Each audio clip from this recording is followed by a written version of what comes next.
High YouTube, এখন আমি আপনাদের সাথে শেয়ার করব কিভাবে মাইক্রোসফট পাওয়ার পয়েন্টে হাইপারলিংক অ্যাড করবেন in different way. So let's take a look how to do that.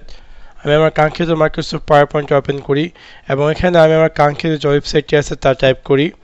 যেমন একভাবে হচ্ছে আমি যদি যে কোনো ওয়েবসাইট টাইপ করি এবং স্পেস চাপের সাথে সাথে দেখতে পারবো যে হাইপারলিংকটি এটা হাইপারলিংক হিসেবে কাজ করতেছে, অথবা যে কোনো ওয়েবসাইট কপি পেস্ট করলে দেখতে পারবো যে সেটাও হাইপারলিংক হিসেবে কাজ করতেছে।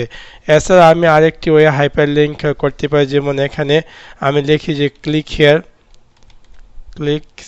ক্লিক হিয়ার, এবং এখানে আমি হিডেনভাবে চাইলে যে কোনো একটা ওয়েবসাইট অ্যাড করতে পারি। সাপোজ এটাকে আমি সিলেক্ট করে ইনসাইডে ক্লিক করার পর হাইপারলিংকে ক্লিক করব এবং আমি যে ওয়েবসাইটটি বা যেটাকে আমি শো করতে চাচ্ছি সেটা আমি এখানে টাইপ করব, অথবা আমার যে ওয়েবসাইটটি আছে তা আমি এখানে কপি পেস্ট করব, তারপর ওকেতে ক্লিক করব।